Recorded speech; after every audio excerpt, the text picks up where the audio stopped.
I'm here with Josh Mandelbaum, who's running for Ward 3, Des Moines City Council. Good afternoon, Josh. Good afternoon. So, before we get into the issues, I want people to get to know who you are. So, give us the story of Josh. Sure. Well, I grew up in this community. I'm a Roosevelt High School grad, and my wife and I are raising our 2 kids here. And How old are your kids? my kids are 3 and 1. So those they're are little. fun ages. It's a busy age, and one of the things I don't always get a chance to talk about this on the campaign, but I want to make sure to acknowledge how much of a team effort it is. When I'm out knocking doors, people are like, "Oh, you're working hard," and really, my wife is working harder because we shared a lot of the childcare and parenting responsibilities, and she's picking up a lot of slack. And 3 and 1 year olds are a lot of work, so. It's a real team effort, and my wife deserves a lot of credit.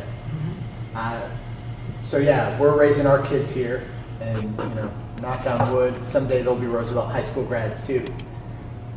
My 2 daughters graduated from Roosevelt. It's a great school, Yeah. and In fact, all my siblings graduated from Roosevelt. yeah, it's a great part of our community. I mean, all our schools are, and hopefully we'll talk a little more about the connection between schools and the city Okay. a little bit later. But so I grew up here and had a lot of great opportunities growing up here. And when I think about it,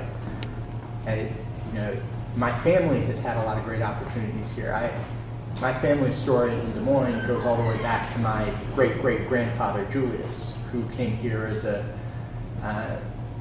German Jewish immigrant at a time when he didn't necessarily have opportunities everywhere.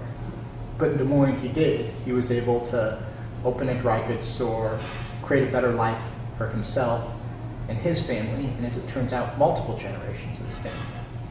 And that, to me, is really the story of what a great American city can do. It can provide opportunity to anyone who wants to be a part of the community, who wants to help build the community, who wants to raise a family here, who wants to work here, retire here, regardless of their circumstance, regardless of what brings them here. If we create a community that works for everyone, we're going to be creating a great American city.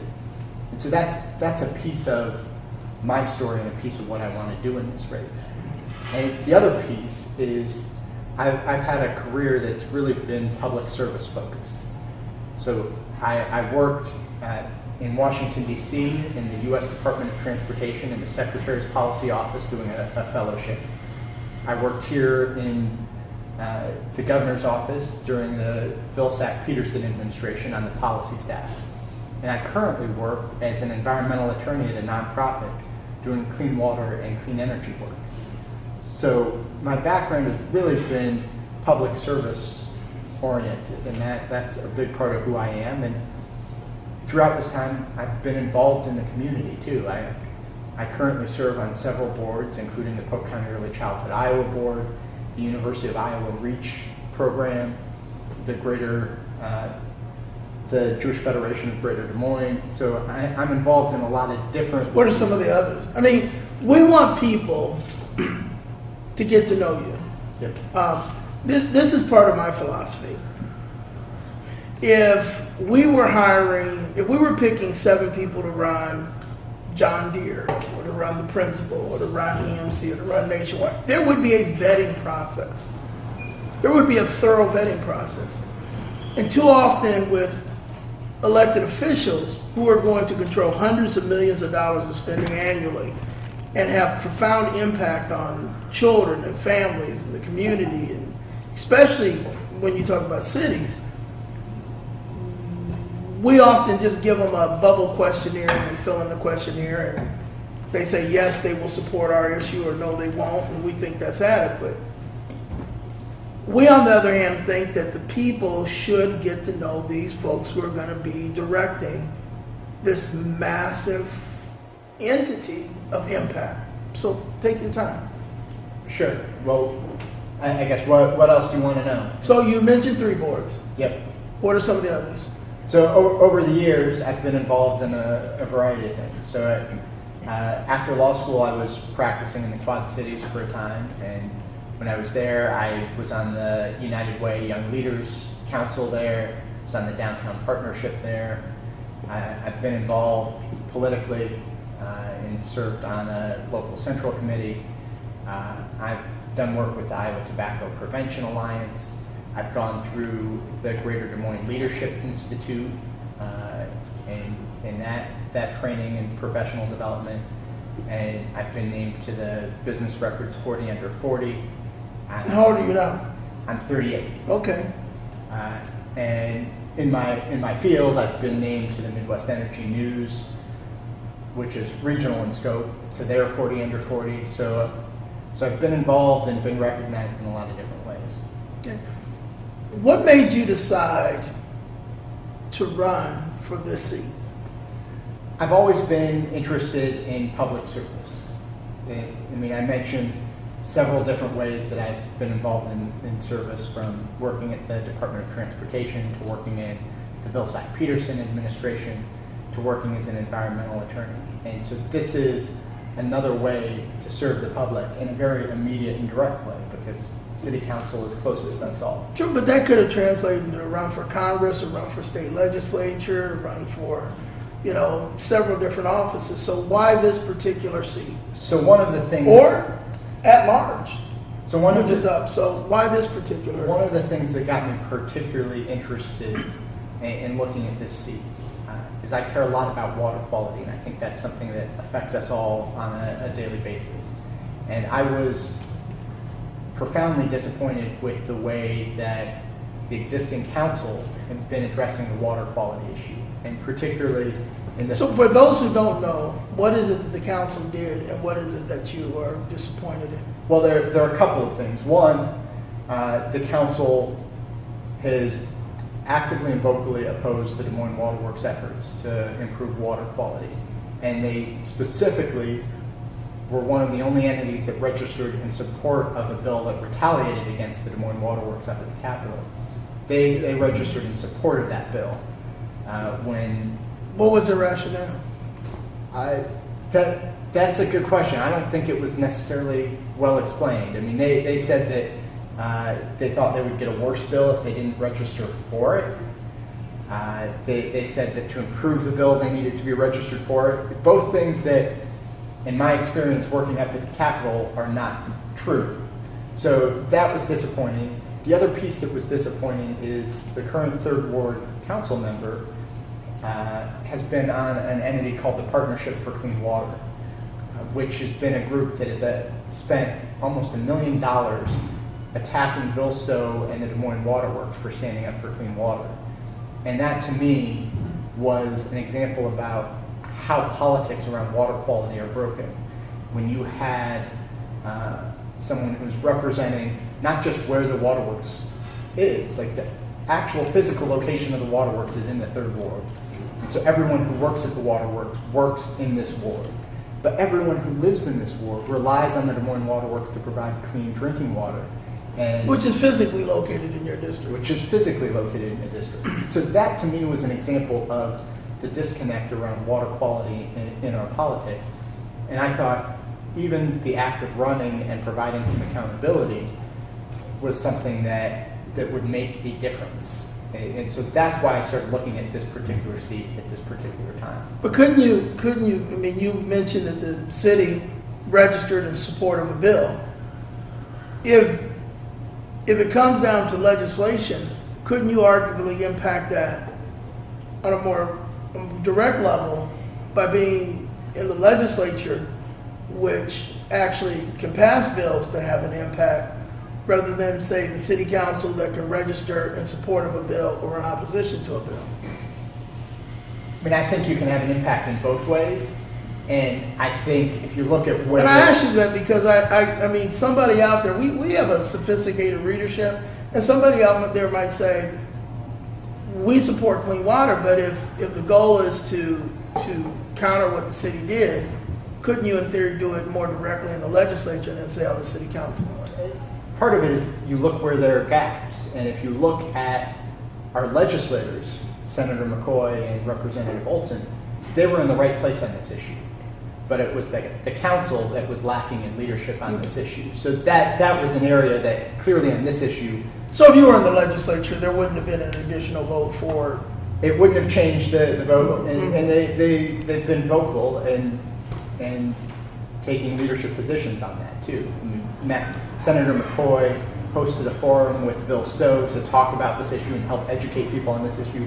So yeah, there's been leadership at the legislative level on this issue, but not at the city level. Okay. Now, when we look at critical issues, and I'll be honest with some of the areas you've been involved in, it's very tempting for me to go off into leisure areas. Like I love having transportation discussions. I love policy discussions on state issues. I've been talking about water issues, and I often bring up the example of Flint. Absolutely. And a lot of people don't realize that Flint could be you. But when I testified at the legislature, one of the things that they changed in Flint that led to the problem is they took the authority away from the experts and politicized it. And that's where I see a common thread with the bill to dismantle the waterworks, is you take authority away from the experts who are good at providing safe drinking water and give it to folks who don't have that expertise. That's where you can get into real trouble. now, there are a lot of issues we're going to talk about that go well beyond water. But to me, especially when you look at the high levels of poverty, functional poverty in our community, water is a foundational issue in this sense. People who have money can afford to buy clean water to drink. How many times have we heard about poor kids being subject to a water alert because there might be high nitrates or some other pollutant in the water that, in that moment before it can be clean, makes it dangerous? Yep. So, this is very much an economic issue and not just so often environmental issues are relegated to a type of elitist status as if the rest of us aren't impacted, when that's couldn't be further from the truth. Absolutely. Having said that, is the city's position on the water issue an example of how the city has been so disconnected to so many other issues of direct impact to the residents of the city of Des Moines outside of maybe an economic development focus? I think it's definitely an example of a disconnect. I mean, people were frustrated and upset, and they wanted someone who was going to speak for them and stand up for them and the issues that impact them, because it's a bottom line issue all across the socioeconomic spectrum. I mean, because every single one of us pays more to clean the pollutants out of our water before we can drink it. Now, it has a disproportionate impact on people who have less money, because that increase is a greater proportion of their bills every month. But it impacts everyone, and it impacts people beyond just the water they drink. We have a community asset, and we've got two great rivers that flow through our community that could be great opportunities for recreation. But if they're not clean, people aren't going to want to use them, and we're not going to maximize that asset, and that can benefit everyone too. So there's I think a pretty big disconnect, and I think you hit the nail on the head. And that we saw really it was percolating for a long time, but it really came to everyone's attention with the registration on the legislation. But it, I think, went far beyond that. You will represent a district that includes downtown, that includes South of Grand, that includes Oak Ridge. Yep. What type of spokesperson or representative will you be? You, Michael Kiernan, I'm sure Omar, one of you will replace Christine Hensley. And this is what I've said for years in regard to Christine. Whether you liked her or disliked her, you knew where she stood. She was a pro-business, pro-economic development advocate. Very clear on that. What type of representative or spokesperson will you be if you're elected to the city council from this unique ward? Yeah. Well, and you're right, this is a really unique ward, and it captures everything that you have in Des Moines, from the good to the bad. I mean, you have some of the wealthiest parts of Des Moines, you have some of the poorest parts of Des Moines, you have very mixed income parts of Des Moines, and it's all in the third ward, just like you have the full range of amenities. When you think about it, the Civic Center, Wells Fargo Arena, the baseball stadium, the Art Center, the Science Center are all in the ward. If you get health care, two of the major health institutions, Mercy and Methodist, are in the ward. Major pieces of our infrastructure, our downtown business district, are in the ward. So this ward really represents and has the full diversity of the city. And my goal is to represent that full diversity. And I've tried to approach this campaign in that manner. I've met with people in neighborhoods all over the community, including, I've sat down with people in the Cheatham and Good neighborhood associations, and I've knocked doors in that area, and I've knocked doors south of Grand. I've been all over the district, and to me, that's what it's about. I am serious about representing every single person, regardless of where they live and who they are. I want to represent everyone in this ward. To me, one of the illustrations of how the city has evolved in its priorities and its day-to-day governance, around 37th, 38th, and Ingersoll is the Greenwood. Mm-hmm. And for those who like live entertainment, they will most likely know about the Greenwood and maybe even love the Greenwood. And then you have Manhattan Deli next to it. Yep. And I believe it was either earlier this year or late last year, there was a threat to shut them down if the owner of that property didn't fix the front of that building. Meanwhile, all throughout the city, you have areas that look like you have been teleported back to 1930s Mississippi and nothing's being done. How do you, as a member of the Des Moines City Council, begin addressing that kind of disparate application of commitment to the citizens of Des Moines? Because it is demonstrable and it has become the norm and not the exception. And if that's not a fair question, tell me. I've often asked, is it a fair question to ask? It's interesting because I think some of the challenges you find throughout the community, and where I think this really becomes an issue is in the way we let our housing stock go to the point where houses become nuisance houses. And you find that, actually, you can find that in all parts of the community. I was knocking doors in the Waterbury area, and there's a gentleman pointed me to a home that didn't look terrible from the outside. He's like, go take a look, and it's ripped down to the studs on the inside, and they've let it go. And that boarding there isn't because they're about to fix something up. It's because the wall's no longer there. So you have that throughout the community, and it's a challenge throughout the community. Well, no, you have that, but you don't always have the enforcement. There was enforcement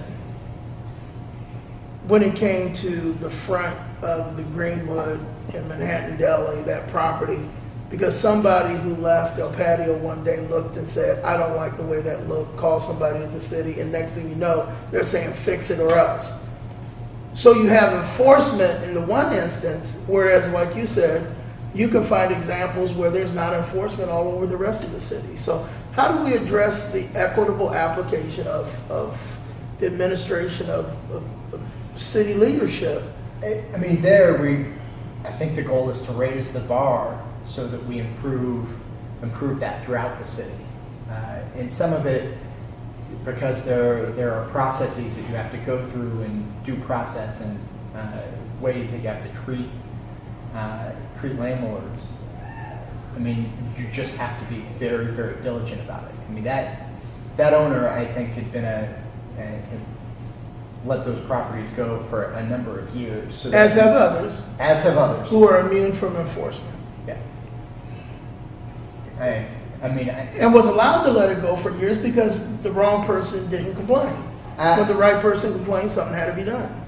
I mean, I'm not sure of specifics on that because I've heard examples throughout the community where, and I think the Register reported on it as part of their housing series about how their landlords that own properties that it's the same type of thing. They let things go and they do the bare minimum to avoid further enforcement actions, and then they let things go until the next time around. And that's, I think, a little bit of that situation with what's going on at that property you're referencing in Ingersoll. It's a problem there, it's a problem in other parts of the community, and I think we have to increase our diligence.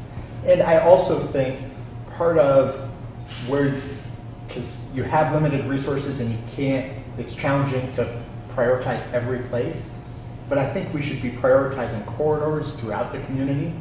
And so that means Ingersoll is an example of the corridor, University is an example of the corridor, 6th Avenue is an example of a corridor, Southwest 9th is a good example of a corridor, Fleur, and prioritize the corridors and get those right and create vibrancy and improve conditions on the corridors and help spread that into the neighborhoods from there. But if the property owner is the one responsible for fixing it up, how is it an issue of resources?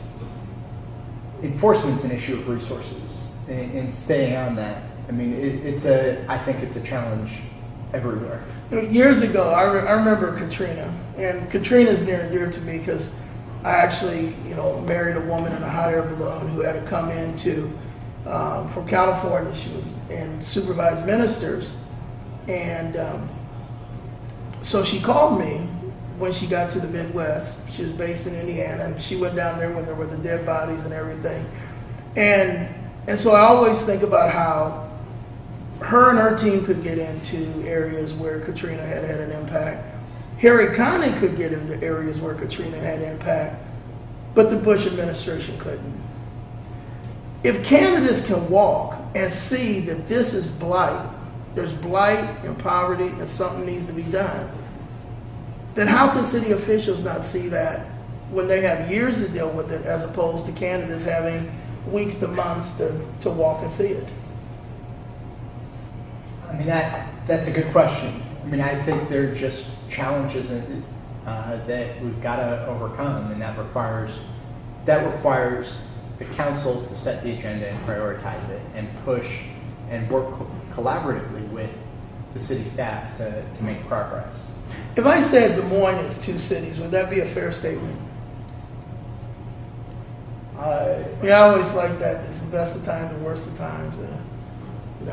Would that be fair to characterize it that way? And if not, how should Des Moines be characterized? I mean, I hope not, but I know that there are problems. So, for example, the state of Black Oak County, very clearly, we talk about lists where we do really well, but there are also lists where we do poorly. And the state of Black Oak County identified that this is the 3rd worst city to be black in the country. And so I don't know if that means 2 cities, but it means that we're not making the community work as well as it should for everyone.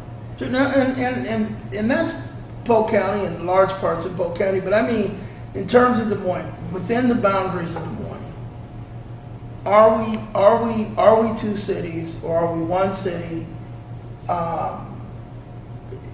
Just in terms of both how people exist in the city and how the city leadership approaches our community. I guess from my perspective, I view us as 1 city. Now, I don't know what lines, and I'm sure there are people who, if they wanted to divide people along different lines, they could. I know people within the city experience the city very differently, but I think it's important to view it as 1 city and have a goal to create the opportunity you're creating should be for everyone. And that should be the goal of city officials and folks who are trying to be on the council. The goal should be to create 1 city that works well for everyone. And that's the way I approach that. Well, the reason I asked you that question,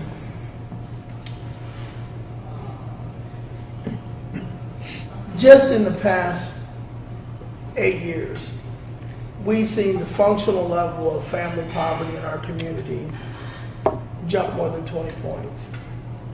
We've seen the homicide rate nearly quadruple, and that data is from '09 to 2015. It doesn't include our current record homicide spree. The school district now is the only entity feeding some of our children who leave school on a Friday and get back to school on a Monday without having almost any food. Feeding America, 56,000 Polk County residents go to bed hungry every night. The bulk of them in Des Moines. They're not in Sheldon and Alleman and Johnston. Yes. Some, but not 56,000. And so when we just look at data point after data point after data point, we have a Des Moines that has published reports of being the richest city, or one of the richest city, fastest growing city, boom town. But how do we speak to the fact that more than 75% of the families with children in this district can't even feed them without some form of assistance from someone else? I mean, doesn't that raise an alarm that can no longer be ignored by a council that has ignored that fact? And others, like, when a grandmother was shot at 13th and University, we didn't hear from our city leaders for the most part. When a body was found in Mount Zion, in Zion Lutheran Church, all of a sudden city leaders started saying, oh my goodness, people were being killed in our city. So, how do we speak to those folks that make up those harsh demographic numbers that this council has all but ignored? Yeah. And How do you as a person who may be on that council? And that's where I've tried to talk from the beginning about making Des Moines work for everyone. And that is specifically, that's talking to folks who the city maybe isn't working for right now that you're mentioning. And I think there are a lot of different things. 76% is a big number. There are a lot of different things that we need to do to make the city work better. So it's thinking about how we make the city more accessible for everyone so people can get to childcare, can get to work, can get to school. And that means better transit service. It means making the community more walkable and bikeable. And one of the things that I think is a really interesting and maybe kind of unconventional thing to be thinking about, but the B-Cycle program, which you talked about some of the disparities, that started downtown, but there's a real opportunity to add an equity component to that. If the B-Cycle program is true. Now, what's the B-Cycle program? So it's the bikes that anyone can just go and rent, Okay. right? So if you wanna bike from the East Village to the Sculpture Garden, you can grab a bike there and then drop it off at the East Village. And it's slowly been expanded. There's a part of the community that doesn't reach well right now, right? And you go a little bit north of the core. But there's an opportunity. We should be looking for how we take a program like that and expand it to, say, Broad Lawns and the Grub YMCA, and think about how in the United Way and DMAC campuses, there are opportunities to make programs like that is maybe started out downtown, but make it work for the entire community. And those are the type of things that I think we should be focusing on. And there are opportunities, I'll give you an example. I'm on the Polk County Early Childhood Iowa Board. And we focus on quality pre-K and quality childcare, particularly for the most vulnerable, the folks that you're talking about in that 75%. And we have very limited resources, but we're trying to think about how we do that. And the city can be a partner because the city has assets that can be better utilized to focus on some of those issues. I'll give you one example that we funded for the first time this year. There's The board of the city? the board, the Polk Okay. County Early Childhood Iowa Board. Sure. But we did this in conjunction with the Des Moines Public Library, which is run by the city. Okay. And so it required some creative thinking on the part of the library's part. But the program is designed and it's targeted at parents to be an education program. One of the challenges we have is there's a 30 million word gap between kids who've heard the most words by the time they start preschool, and kids who've heard the fewest. And that 30 million word gap impacts everything that comes after. So if you wanna help address some of the disparities, you start by addressing, and you can address that word gap. And this is a parent education program called Simple Steps that the library helped develop. And they work with community partners from all over, including refugees and people in the Latino community, work with a variety of community partners to help develop these materials. And it's focused on the simple steps that you can incorporate in your daily life, from how you read to your kids to just, narrating when you're cooking dinner, instead of cooking dinner and, letting your kid play with the toy or focus on something else. You narrate and describe that to your child, so it becomes something you're doing anyway, but it becomes a learning process. And those materials and that type of partnership, the libraries are really well positioned because they're located throughout the community. They should be thinking about how they expand their partnerships and how they work with more members of the community. And if you do a program like this, right, you're also building that next set of users for the library. So there are things that we can be doing and that the city should be doing to think about how we use parks and libraries to complement what goes on in schools and neighborhoods and better serve the full range of the public. And that to me is an example. And another example when you want to think about how we serve everyone, we've got housing challenges in this community, particularly in affordable housing. And we should be thinking about how we use incentives and tools that the city has to expand affordable housing. And not just that, but to also protect some of the existing affordable housing that is our success. Now, I want to just ask a point of clarification. Define affordable, because I was talking to someone the other day who was looking at some affordable housing that was built as affordable housing, and she said it would have cost $1,500 a month. And so how do you define affordable housing? Because $1,500 a month isn't something that the average family that is in need of affordable housing can afford. Well, I believe affordable housing is actually defined relative to an individual's income, because I think it's, it's affordable, for something to be affordable, they should be spending no more than, I think, a quarter of their take-home pay on their housing. So that's going to vary. Someone who makes more money is obviously something is affordable, but for the vast majority of people, it's going to be less than that $1,500 number that you're quoting. It's going to be significantly less. So it needs to be affordable for everyone in the community, not just. So for you're saying within 20 Yeah. Okay. So go on. No, if you've got a question, please. Well, I just wanted clarification. So you were saying about affordable housing, we need to.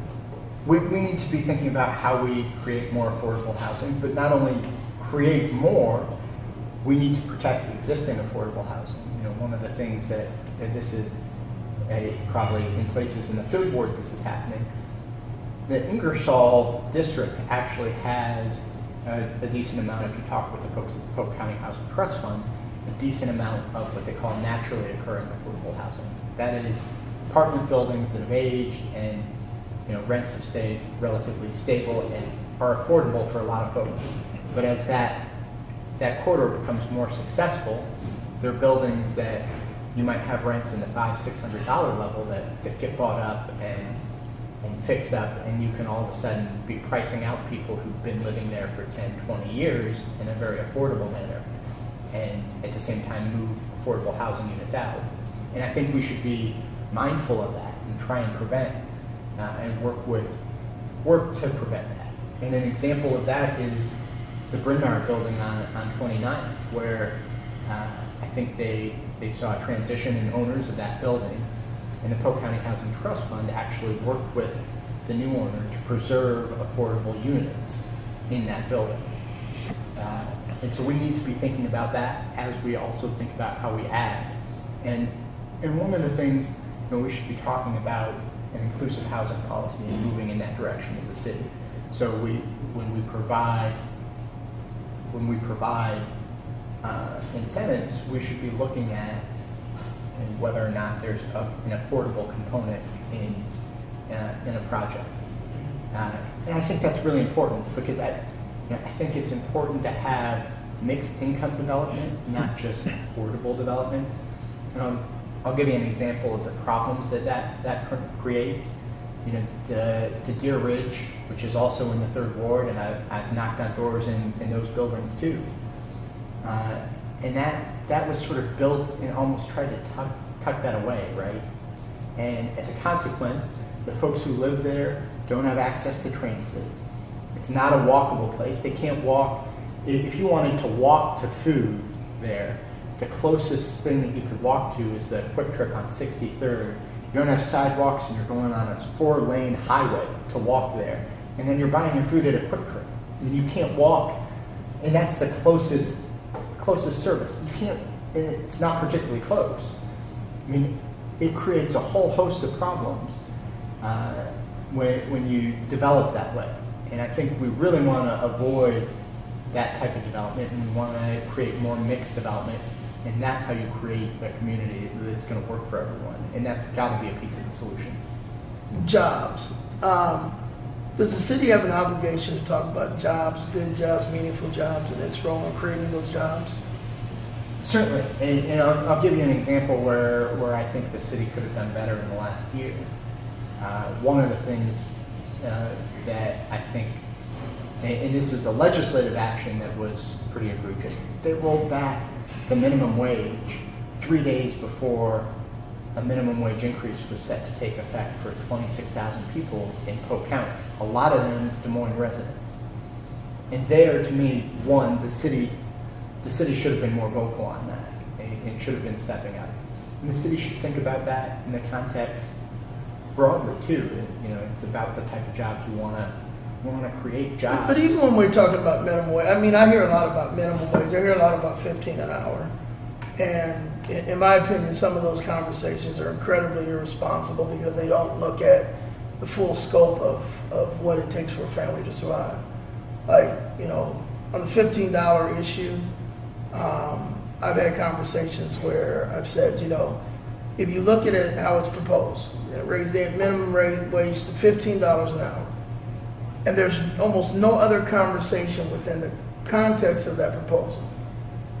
And I've said, so what do you say to that woman who gets $160 a week raise, but now she has an additional $300 a week in child care expenses that she no longer is getting any support You're from talking the because cliff she's effect. fallen off the cliff. Yep. And that doesn't include everything else. So one of my problems with politics is easy solutions sometimes wreak more havoc. People cannot survive on $10 an hour without some help. Agreed. So when you see this entire movement that is talking about minimum wage, as if minimum wage is anything more than sustained dependency, I struggle with that. So should the city be talking about how can we create the kind of jobs that will allow people to re-enter the middle class? Or shouldn't they? I mean, if you say they shouldn't, that's fair. But, I know people can't survive off of $7, $8, $9, $10 an hour unless they have some help. Certainly can't feed their kids. So at what point, what level should the city be talking about jobs, and what should those jobs be paying in order for us to take that conversation seriously? Is that a fair question? Well, I mean, I'm not fully sure where you're going, or exactly Well, I'm what asking, the question- should the city be engaged in policy that creates good paying jobs that allow people to enter a level of self-sufficiency, or shouldn't they? And if they should, what would that look like? And if not, then why not? Yeah, well, I was talking about it. I get your point that you can't look at minimum wage or livable wage discussion in isolation, but that has to be a piece of it, because that impacts the wages of a lot of jobs, and jobs that are going to continue to exist. And then I think we need to think about what we're creating. The city, a part of what the city can do particularly well, and it's helping design the type of places that attract decent jobs, but also that allow people to access those jobs without, it's not really taxing, but if you have transportation barriers and costs to be able to live in affordable housing and get to a decent job, if that's a barrier to creating livable wage jobs or jobs that work for everyone. And that's something the city can impact. It's that accessibility, it's the affordable housing piece of the equation, and how they all wrap around together. Because I don't think you can look at any one in isolation. And I think you should look, particularly for the city, at the areas where they can maximize their impact on some of the transit and planning and housing sides of that. And then it's also, you look at how the city uses economic development tools and think about what you want to get if you're going to use those tools. And that's decent wages. Like there should be sort of a job wage requirement, because we're going to be talking about providing any incentives at all. And I'm not sure that they're even necessary, but if you're trying to lure a headquarters here or a building that sort, that's absolutely appropriate if you're talking any incentive package to look at the type of jobs created and what we're paying and what you're getting out of that. The city's borrowed $300 million in the name of economic development. Accumulated more than $300 million in debt. At what point should the conversation look at how much of that debt you're acquiring is going towards people who work in your city and live in other communities? How much of that debt is going towards subsidizing companies or corporations that take their profits and leave? How much of that investment is being spent on jobs, paying individuals minimum wage or barely above minimum wage? Because I can't imagine the hotels that we're building paying people who are cleaning the toilets real livable wages. Maybe they are. But isn't that a serious conversation we have to have in a city that, in the name of economic development, has acquired hundreds of millions of dollars in debt? I mean, at what point do we say, what is the value of that debt in sustaining our poor community? It's proven very beneficial regionally. I mean, there's a lot of folks who do very well when they get off the freeway, drive downtown, tear up our streets, get back on the freeway, drive out and join the Ankeny Rotary or are part of the West, Valley, Indian Hills PTA. But is it fair for us to begin having a conversation with the 7 people who've made the decision to acquire these hundreds of millions in debt on how is that debt building and sustaining our community and our neighborhoods and resulting in really good paying jobs, as opposed to the people who live here who take some of those jobs that we've created, still needing government assistance at a time when Steve Mnuchin has said, we're, as a federal government, we're not going to keep kicking to the states. I mean, that has to be a consideration for a city like Des Moines when you have an administration that's saying, we need to cut that umbilical cord that has sustained these people who can't feed their kids without first having that flow down from someplace that absolutely is now controlled by Donald Trump. Absolutely, and we should be looking at how we use incentives and what we need as a community and what are our gaps. And I think clearly we've identified a gap from a housing perspective, and that's where But beyond the housing, I mean, we've borrowed $300 and something million in the name of economic development, and arguably the best social service program ever created was a good paying job. So is, and that's why I asked the question if you thought it was something the city should be addressing. So where do we begin creating policy at the council level that translates into jobs? Because remember, a few years ago, we had a federal government shutdown. But There are those individuals who could survive the shutdown, and then there are a lot of Des Moines residents who were freaking out because they were directly impacted by things like not getting their Social Security check or some other things. If the federal government were to shut down in March, and I don't put it beyond this Congress and administration, Des Moines, more than any other city in our area, is going to have its residents devastated potentially by a prolonged shutdown versus, say, folks who live in maybe an Ankeny or West Des Moines. certainly, and there's certain people who, I mean, if you're on a fixed income and you're relying on Social Security, for example, you're going to be impacted more by that shutdown. And that's not something that I mean, we rely on people meeting their obligations. We rely on the federal government meeting their obligation, the state government meeting their obligation. And when they don't, it creates additional problems for the city that we have to navigate and try and work through. I think from a policy perspective, from a city, I mean, you can't go and erase debt that's been accumulated in the past. Like that's there, and we've got to deal with that. The question is, what do we do prospectively, and what do we do going forward? And that's a question of how we think about how we use tools and incentives, and we need to think about what we want. We've had tremendous success downtown, so that might not need the same type of tools and incentives that we've used in the past. But there are things that we definitely know are needs. We need to be thinking about affordable housing. So that's an example of, okay, now we use the tools to get that piece. If we want to tie things to the type of jobs we want, okay, that's a conversation we have, like the quality of the job, the number of jobs.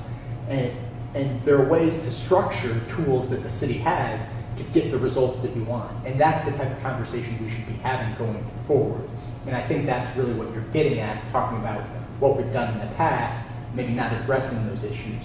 But I think the conversation starts on what you want to accomplish. What do we need as a community? And how do we get there? And if we've already got these So how do we get there? It's looking at using those tools. I mean, it's not just the city, but it's about the city setting that as a priority and saying, we need this. And that's where we're going to focus, and that's where we're going to use the But tools I'm that asking we you, have. tactically, strategically, how do you as a member of the council, and how does the council get to that point? I mean, I think it's the range of things that we've already been talking about. It's looking at incentives that we've provided in the past and saying, okay, we don't necessarily need the same type of developments we've had in the past, but we do need more affordable housing and inclusive housing projects. And we do need, if we have this conversation about the type of jobs that we want to lure to downtown, we do need these type of jobs. So maybe we'll use the tools we have to try and bring some of those type of jobs to our community. We do need better transit access. So we'll look at how we solve funding issues around public transit and bring more of that to the community and to areas that we need it. We do need strong corridors. I'm going to ask you a question. Let's prioritize the corridors. I'm going to ask you a question that I asked Connie Bozen. I interviewed her a couple days ago. I asked her, I said, Connie, is it a question of resources or is it a question of leadership? Josh, is it a question of resources or leadership? I think it's both. I mean, on some things, I think on some of these affordable housing questions, I think there's been a differing opinion among the council members, and you need to rally folks, and you need votes. And I'm going to be one of 7, so part of what I need to do is work with the other 7 to rally around a vision and say this needs to be a priority. And then we're going to use resources that we have to make this priority a reality. We do have resource challenges and constraints, that impacts everything that we do, and some of those things could be getting worse. You know, the state's talking about the property tax backfill dollars, taking that away, which would create an additional hole in the city's budget, which would strain everything that we do. But so you can't have this conversation without that context of resources, but you need leadership to rally around some of these issues and define the vision going forward. And that's actually, I think, we're at a crossroads where there are a lot of different vision processes that the city hasn't done in a while that we're starting to engage in. And that's where new leadership can really be impactful. What are some of the other issues that you feel are critical? I always try to allow individuals to have some time when they can talk about their vision and their priorities, not just respond to the things I'm asking about, but what are some of the other issues and priorities that you see for the city, particularly that you'll bring to the fore if you get elected to the city council? Yeah, so I think a real important piece of what the city needs to be focusing on is how we create strong neighborhoods. And there's a lot of different pieces to that. You know, it's everything from taking care of basics like roads and infrastructure, water quality, but it's also thinking about the relationship between strong neighborhoods and strong neighborhood schools. That to me is really important. And I think the council and the school board can do a better job communicating and planning, because folks expect the full range of services, and schools are a part of the full range of services. And while the council doesn't control that, the council can certainly impact that. And then Deer Ridge is a good example of the council not thinking about how you provide that full range of services, and not working with the school board, not working with not working with folks at DART and other places, so that's an opportunity. And then I touched on this briefly, but we've got assets that can really complement neighborhoods that we. What are those assets? Well, like the parks and the libraries, and they can complement not just neighborhoods, but what goes on in the schools. And they really should be utilized to help complement, in particular, the schools, and to complement the mission of the schools. And there are things that we can think about to creatively do that. I'll give another example, because I do think some of this creative thinking is happening right now, but I don't know that the council, it's not happening because of the council, it might be happening in spite of the council. In spite of, or it might just be happening because there's some good staff who are trying to innovate and they need the support of the council to expand what they're doing. I took my kids on what they call the book walk. And this is a really good example of how we can use, because it was a collaborative program between the parks and the library. And the first one was in Union Park. And the book walk is designed to, get families moving together and doing, engaging in literacy at the same time. And that's a really beneficial way to learn and engage. And they had a children's book, and they had it on little boards and done in like this nice big circular walk. And it's thinking about things like that. I mean, that's an example of probably not a particularly expensive thing to do, because it just required probably a license for the book and like 20 yard signs with the book page on each one. And that's the type of thing that you promote it and you engage and you serve the community better, and you actually address a really important need and help kids become healthier, help kids become more literate, and get them using an asset of the community. And it's thinking about, there are lots of opportunities to think creatively like that you can make a really big difference with a little bit of creativity. And that's part of how we create a great community and how we serve everyone.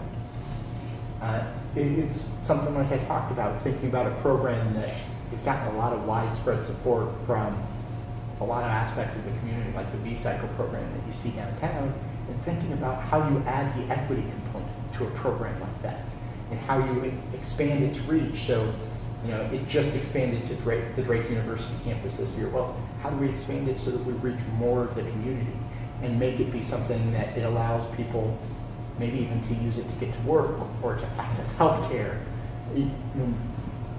there are opportunities to do a lot of different pieces, and in the process, strengthen our neighborhoods and provide better service to everyone. What other issues are of concern to you? So I think public safety is a important issue. I mean, it's something that you mentioned, and it's something that is going to require significant effort. And in public safety, We have grandmothers being gunned down without it freaking out our civic leadership. They freaked out when the body was found over in Zion Lutheran Church in Beaverdale area. We saw city leadership say, we got to do something. And, you know, I always like when you see politicians' jowls move because it shows they're indignant. But their indignation was over a couple homicides versus an African American grandmother being gunned down in the middle of daylight on 13th and University. There wasn't a lot of indignation over that, or teenagers being killed. So you know, how do we make our streets safe, yeah, particularly in the inner city? I mean, first of all of these deaths are preventable, and so all of them ultimately are unacceptable, and we should always be striving to do better. But isn't that part of the problem, is that from a council perspective, there are deaths that are acceptable and deaths that aren't? Like, I imagine if a couple of these things would have happened south of Grand, like a grandmother getting shot, there would have been a much different response than a grandmother being shot at 13th and University. Maybe I'm wrong, but I've never met the person who told me they thought I was. I'm not going to speak for the current council. I'm just going to tell you all of these deaths are unacceptable, and we should be doing better. And some of that is increased resources. You know, we have an authorized police force of 372, and we hover well below that in terms of the number of officers. And that has a lot of different impacts. It puts greater strain on the folks who are out on patrol. It makes it harder to get police a range of training, right? Because you already have limited numbers of people on patrol. You can't take more folks off to have them go and get crisis intervention training or de-escalation training. Thinking about all the types of things that would allow our police to be a better, more responsive police force. So part of it is we need to get those numbers up, and then we need to help get them the resources and training that they need to be more effective. And we need to give them the resources. You know, if you have more folks on patrol, then you can also have more people in doing neighborhood-based service delivery. And those are important pieces of the conversation. And we need to equip them to deal with all of the challenges that police face today. You know, they know that you know, some of the things that I think part of what we're experiencing, things that used to be fistfights are now gunfights, and you can do a lot more damage with a gun. For better or for worse. And so it's thinking about this full range of things. Police are increasingly having to deal with more mental health issues because as a society we have not done our job and addressed mental health and provided the resources we need to address mental health. And unfortunately what ends up happening is that falls increasingly on police officers. And so getting them training in crisis intervention so that we do a better job handling those issues. And I will add, you know, we've got, I think, at the Iowa Law Enforcement Academy, 40 hours of crisis intervention training, but you need to keep that updated. And you need to keep doing more. So it's this full range of things. And then on top of that, we need to recognize the strains that our police are under generally. One of the interesting things is police officers are a profession that actually has a very high suicide rate, and for a number of reasons. One, it's a stressful profession. Two, it's traumatic. You know, all these, you know, police officers are the ones who see these deaths, and anytime I think an officer is seeing a young person shot down in the prime of their life, or an innocent grandmother, you know, the larger community might be sheltered from it, but they see it, and that's a traumatic thing to see, and that takes a toll too. And then they have access to a firearm and something that can readily do damage. And so thinking about getting them mental health services too, is an important thing, because one, that takes care of our police better. But the better understanding that they have of mental health and their own mental health makes them a better officer and more capable of understanding others' mental health. So would you support redirecting resources? Because the reason I asked the question about, is it a question of resources or leadership? To me, in many ways, the council has been like a father who argues with his wife about milk and bread and cereal for the kids, but he's had money to go bowl and then buy a round of beers for the boys after. You know, and I would say the same thing for the state. We found $1 billion somehow for Orascom. We found a 9-figure check for John Deere. We didn't have money for the food bank. And that was with the Democratic Senate. The city of Des Moines has found hundreds of millions of dollars to help do things like support the building of hotels downtown. But it's cut parks and basic human services it used to provide. The Human Rights Commission has become just simply a jobs program for an employee. It has lost its effectiveness, its relevance, and it is a waste of taxpayer money. But one could argue it's paying above minimum wage for an employee, so perhaps that is a redeeming factor in what has otherwise become a tragic decline in Des Moines' commitment to human and civil rights. So it seems that the city can almost always find money for what it wants to do. And it can almost never find money for some of the things that you have asserted we should be doing. How do we change that dynamic? Part of that is you need to elect folks who are going to talk about those things and make them a priority.